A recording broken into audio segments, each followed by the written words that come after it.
My name is Kevin Coop. I'm the content guy for morningnewsbeat.com.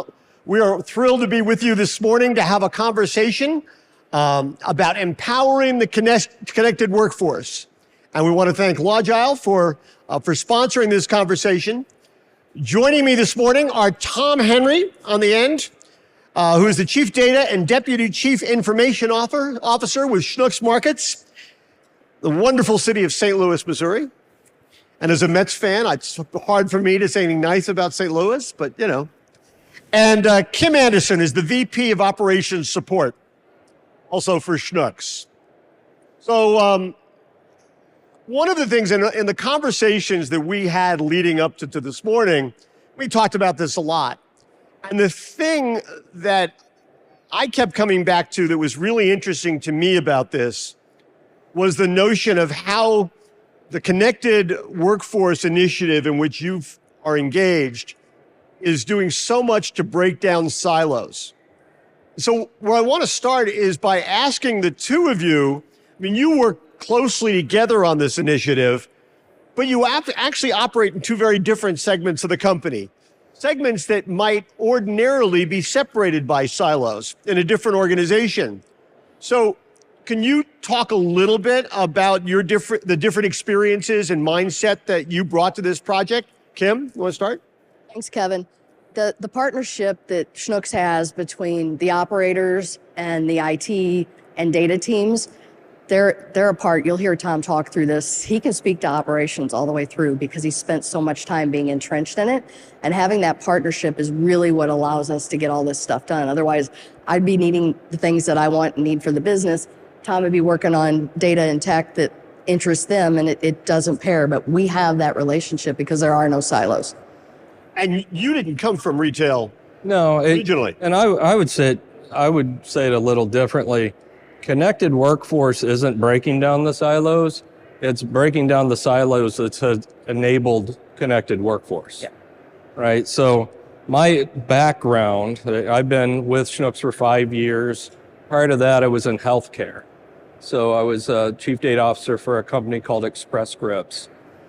And so I bring a little different perspective to the game, as it were. But I would say what really helped drive and what I brought to the table initially to drive what ultimately enabled connected workforce was an agile delivery method, which is customer-centered design, meaning Kim and I are going to get together and talk about the needs of the business, design solutions or operate in the business, hear from the teammates, design solutions to meet the business needs. But Kim is a part of the project all the way through the project, right?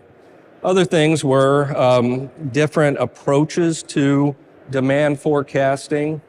We're using what we call baseline sales forecasting in the company to look at kind of what had happened each week and then use the forecast to say, hey, this is what might happen, or statistically the probabilities of happening are greater over the next few days so that we can make tactical changes around how we approach customer and sales. And then I think the biggest thing was we had at Express Scripts, we're using advanced math solvers to optimize the use of our resources. So those are kind of three things I think I brought to the table. Not just I. When I say I'm talking about a larger team of individuals that I lead. But those are the things that I think kind of we injected into this process that have started to really bring things together. So let's back up a second. What were specifically the issues and problems that in starting this initiative at Schnucks that you were trying to address? What were the issues that were happening in the store that you felt, we need to find a fix to these problems? Great resignation is one, right? So pandemic, and we lost a lot of the workforce and they didn't come back. So we had to do and run business with far less people than we had before. So with that, you have to leverage technology and data to replace some of what the humans don't need to be doing, let them focus on the customer and let the data and the technology do some of that work on the back end. Just waste, inefficiency. I think every company here that's part of retail knows that shrink and till are a problem. Some is, are what we call gravity issues, which are things you have to just negotiate. You can't do a lot about. But when you are using a production planning system, it should be forecasting the demand of the customer so that you're not overproducing. And so, there's the notion of maximizing the productivity and satisfaction of your team, which Kim just alluded to, but also just being better at eliminating the waste within any process. So when you adopt a system like this, okay, you're dealing in part with not having enough people, right? People are leaving, not enough people are coming back. So you need to be more surgical about how you deploy them. Does it also, are you able to use the system in ways that engages employees in a way that makes you become not just a better employer, but an employer of choice? Because the employees start to feel more engaged in the process, Yep. as opposed to just being pawns moved around on a board. That's right. We've done things like building the flex force where they can pick their shifts that work for them, right? So if this shift's available, I can grab it to work. So there's employee satisfaction there that comes out of that too. But 3 people call in today, we're going to work on a little bit and trying to take care of everything. But now with Connected Workforce, we can prioritize for them. The 2 that we have today are going to work on these 5 things, not the whole list of 15 for the other people that were supposed to be there. So it gives them some empowerment and control as well. Yeah, I think that when I think of connected workforce, and we really haven't defined that well, but at the highest end, it is really just equipping our teammates with the information and tools they need to succeed at their job, right? But I think more important to that, connected workforce is just one piece of a larger program, which is what we're calling the Workforce Innovation Program. And you've got your tools and information and technology, operational components, operational enable components, but there's communication, there's alignment within the team, and then of course rewards. I think one of the biggest pieces or the most valuable pieces that we've been able to enable with this is the feedback loop from the store, right? So within the various channels, we've enabled, app-based channels, handhelds, and so on in the store. There is a talkback mechanism where we can learn from their experience and call an audible, make a change. I think some of the most valuable things we've done, which has spurred innovation, is going into the store and working alongside the teammate using these things that we've created to see if they actually are achieving what we think theoretically they should achieve. So for example, we put ESLs in stores and we have a group come in, do an inventory of the store on a weekly basis. And then just being out there with the team, it spurred the thought, well, we could audit what is being counted in the store because we have knowledge of what's in the store based on this ESL. So it spurs innovative thought when you're out in the store with the teammate, watching them use the different tech components or informational components you've enabled with them. To go back to the feedback loop for a second, is that a loop that is available not just to store managers and department managers, but to pretty much everybody? Yeah. Everybody, the kid who's bringing in the shopping carts who may have an idea that you wouldn't have thought of because you're not actually getting shopping carts? It's available. We don't do that because we don't have devices for them. The kid, he doesn't want to use his phone necessarily while he's I was picking But yeah, we could. We have that. We have the capability to get all the way down to the lowest frontline worker. The other thing that we've enabled is just a daily stand-up where the store manager can speak freely to every individual and they can promote their experiences back to him and then feed it back into this team. So there are multiple channels, but yes, I mean, you want to hear from every employee. The notion of filling every job, right? You want people to want to work for you. And in order to do that, you need to listen to the employee. I mean, it's not a technology problem per se, but it's a problem that technology can address, in the sense that you can, employees who are told what to do can do it. But if you tell them why they're doing it, and you can give them a sense of a bigger picture, if they feel more engaged with the process, feel more of a sense of ownership over the store, and understand sort of how they fit into the puzzle, it seems to me that that is a workforce that's going to be better at delivering customer service, however you want to define that. Right.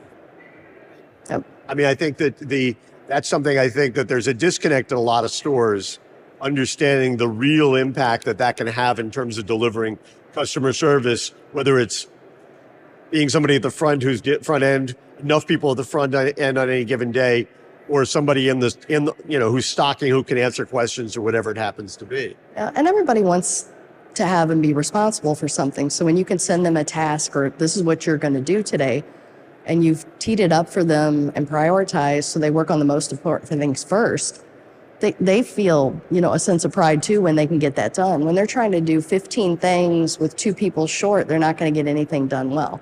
And so we're stacking it for them so that they can accomplish the most important things for the day, given the circumstances, whatever they are. Yeah, and I think it was Herb Kelleher, Southwest Airlines, that talked about or promoted, you have a happy employee base, that's going to create a happy and loyal customer base. So that's a lot of what we're attempting to do, is take the abrasion out of the job, not only so that they're working on things that have the greatest value to the customer, but also give them time back to actually interact with the customer. Let's face it, those of us specifically in the mid-market, a lot of our differentiator is the relationship. I was in stores working as a bagger over the Christmas holiday, which I don't know that they actually want me interacting with the customer base as a data person, but Yes, we do, Tom. do you? But are you going to go to like the best bagger competition that they have every year? Or? They tend to stick me in the corner and ask me not to speak. But I'm observing a lady named Ruby, one of our front-end cashiers, and every person that comes through that line knows her children. She knows their kids. There's just a really interesting relationship that Ruby has with the community that I'm bagging for here. And so at one point I just said, Ruby, do not help bag anymore. Whatever it takes, I'm going to bag groceries. You just visit with customers, because that relationship is really what matters. And so back to the connected workforce, if we can take abrasion and the unnecessaries out of a person's job flow or workflow or task list so that they have more time to interact with the customer, that's a win for mid-market companies. That's, I'm going to think about Ruby a lot, because that's such a great example. And I love your line about everybody wants to be responsible for something. That's right. But I think we sometimes live in a world where people think, especially younger people, they really don't want any responsibility. But I think that's absolutely true. I think it's human nature. I think when we're responsible for something, you focus on it and you care about it. Yeah. Especially Schnucks being the kind of company where this has been built into your culture, right, for a long time. That's right. This is the idea of delivering great customer service has always been. I mean, you didn't have to reinvent. You might be bringing technology to the problem, but you didn't have to reinvent the wheel culturally, and I think that's a huge advantage. It is, and they understand. It's always hard to introduce new tech or a new way of working because we have a whole workforce that we have to train, but they start to see the benefits of that and they adopt quicker too. So it makes them more efficient and they get to focus on the customer. And as Tom said, that's where the important piece comes in. So let's talk a little bit about the notion of a single forecast. Something we talked a lot about on the phone in advance of this, and as I understand it, lots of organizations have different forecasts. Marketing has one forecast, merchandising has another, human resources has another. And part of the program that you've developed here with Logile is to develop a single forecast that kind of informs everything. Talk about that a little bit. Yeah, to me, that coming from the outside in, that seems like common sense, right? If you've got one forecast driving how you're going to staff the store based on demand, and another actually informing the store on what to order and stock on shelves based on inventory management, and another where you've set your financial budgets, there is no common baseline. You know, we've all heard the single version, well, those of us in the data space, single version of truth on the data side. You also need a single version of truth on the analytics side, or you don't have a baseline to measure against. And you're going to be incongruent in the number of people you have versus what you're ordering versus the budget you've established for the year. So having a consistent singular demand forecasting baseline gives information to each of these aspects, how you staff the store, production planning, and various other aspects, even along the lines of setting budget, that creates a common measure point so that you can measure and introduce continuous improvement. Think about one forecast. The forecast sets the schedule, knowing what I need to produce by day, what I need to stock by day. So we've got the right people in the right place at the right time to cover the business. And then that generates all the tasks out, right? Production planning set. Well, I know that Johnny in the meat department has to do this production plan, and those tasks go to him. So as the day goes on and the tasks go through too, it all connects, and then it just churns right back through. So with the single forecast, much of it is in response to internal circumstances, data, whatever it happens to be. But to what extent does it also respond? Is it working as a kind of flywheel, so it's also responding to external stimuli? Oh my God, there's a big storm coming to St. Louis. That changes what we're going to need to stock and who we're going to need in store, whatever it happens to be. Or, oh goodness, the Cardinals have made the World Series. You're a Cubs fan, I'm sorry. Well, let's pray the Cardinals do better this year. No kidding. But I see where you're headed. Right? I mean, does it integrate that stuff? Well, there are two aspects of it. One is, and there is a secret sauce here, and this is something that, and just giving a plug to L'Agile, they're open to collaboration. My team came from a space where we were looking for different, I would say, unconventional data sources that we could train on to say, is that really driving different behavior and purchase behavior in the customer? And we got to where we could really accurately forecast at the store and department level what's going to happen over the next, say, several months, right? But the uniqueness of and having that capability that involves outside or unconventional data sources is just one aspect. I think the bigger aspect of this is being able to run those models real time, right? Because if you're ingesting the forecast for the next 7 days, you're only as good as that forecast for the next 7 days. So if you used a 40-day forecast, obviously, we just heard that flights are changing out of LaGuardia 2 days from now, right? That wasn't forecasted 3 days ago. So you need to be able to quickly respond by redeploying or rerunning those forecast models on a regular basis. And that real-time consumption of those unique data sources is a real differentiator in saying, hey, we need to produce more or we need to produce less. We need to have more staff in this area and less in that, right? So if you just stand back and think about, if your job was to forecast sales for fiscal 23, and you didn't have the ability to adjust that forecast at some point in the year, you would have been pretty well dead in the water, because nobody foresaw the diminishing SNAP spend or the fall off of inflation or price per item so drastically in Q4. So you need to be able to run it on a regular basis, real-time basis, to give your company the best insights on probabilistically, this is what's going to happen today.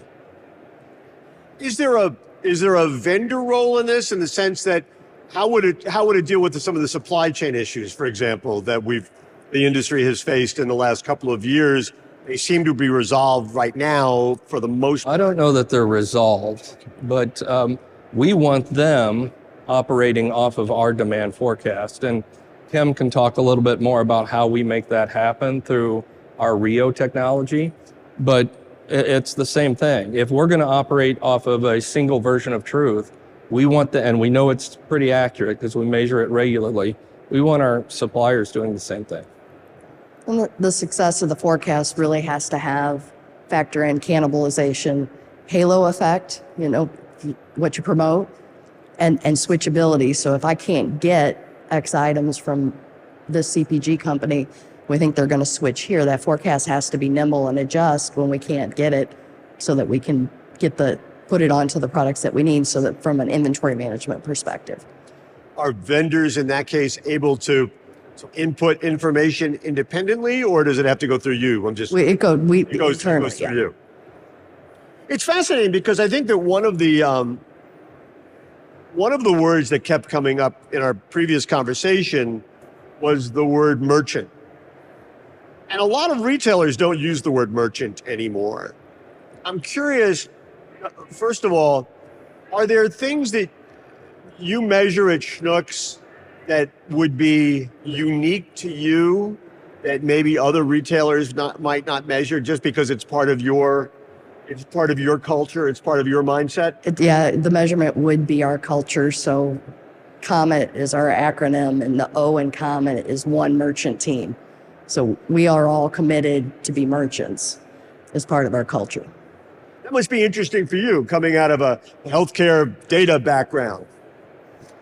Yeah, I'd say one of my biggest learnings. Am I talking too loud?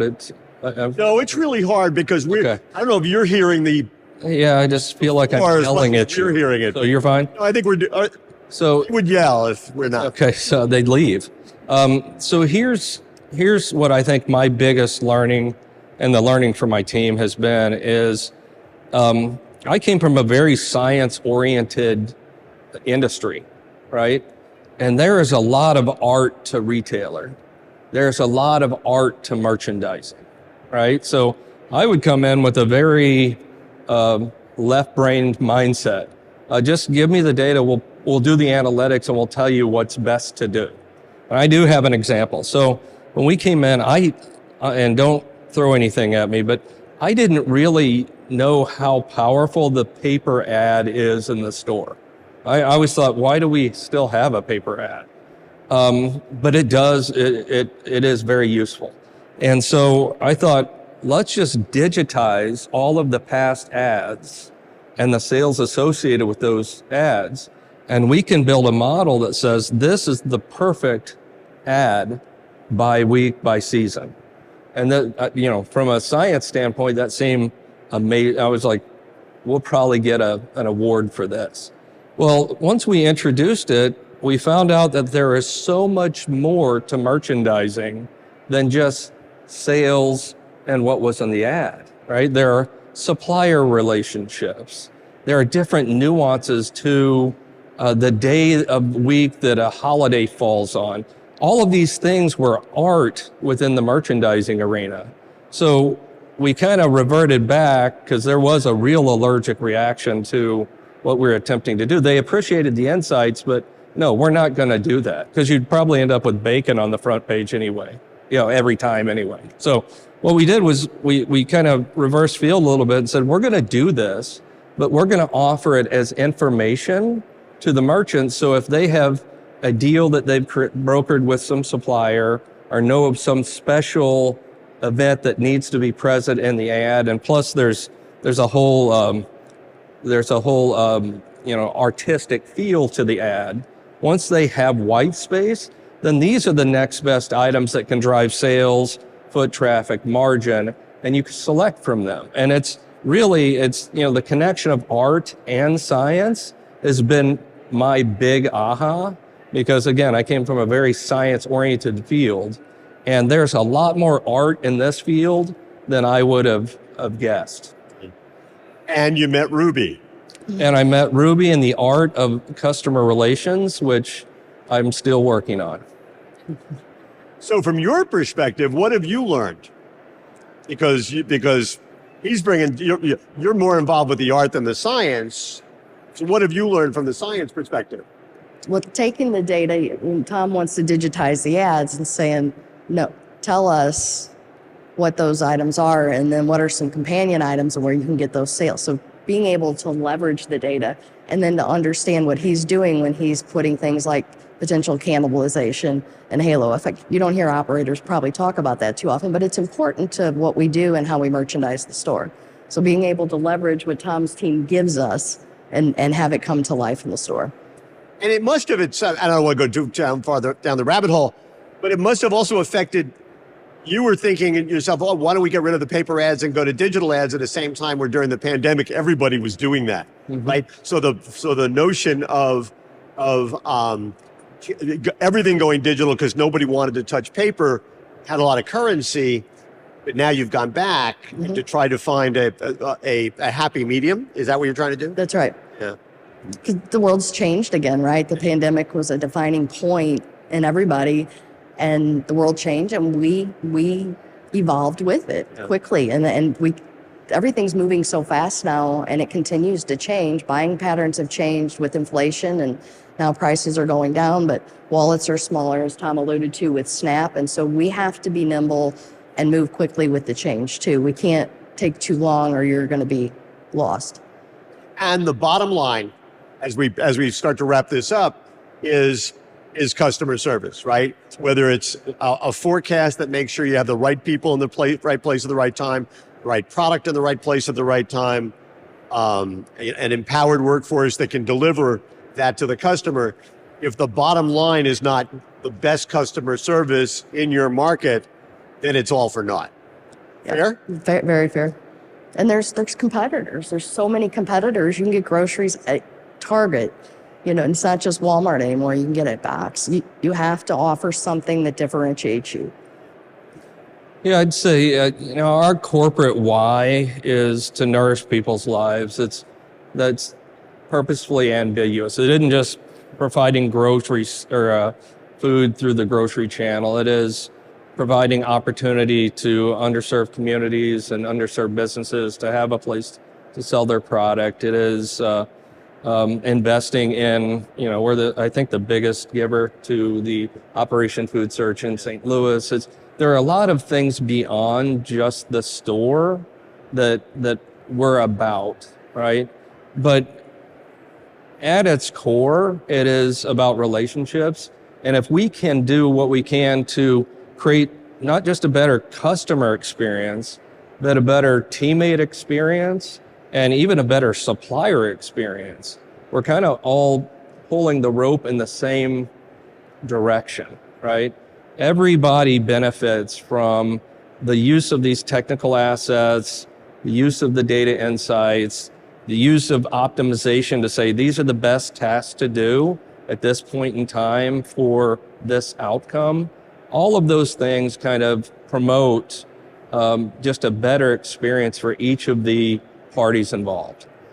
And I don't usually like to disagree with my panelists, but I'm going to disagree with you on one thing. You're right that nourish is a ambiguous word in some ways, but I also think it's a powerful word. And if you're in the food business, and not enough food retailers think of themselves as being in the food business, it's incredibly powerful because it's nourishing the stomach, but if you do it right, also the mind, also the spirit. And those things are incredibly powerful. And it seems to me that one of the things that you folks are doing, the system is doing, is nourishing a system that empowers you to do that. Yeah, and I think one of the important things, and again, I don't think we've mentioned the sponsor of this, but couple of times, right? But the thing that we get with the Lajao relationship is a group that is consistent with our corporate culture and with that, that mindset of, just making, nourishing people, making the human experience, if you will, that may be a little lofty, but a human experience even a little bit better just through these channels that we manage and control. With that, our time is up. First of all, join me in thanking Tom and Kim for their insights today. Thank you. We will be at the Lajile booth, which is 5249. It's sort of that way. So if you'd like to come by and ask some questions or interact with these folks, feel free to do so. We hope you have a great NRF, and we'll see you out on the floor, everybody. Thanks very much.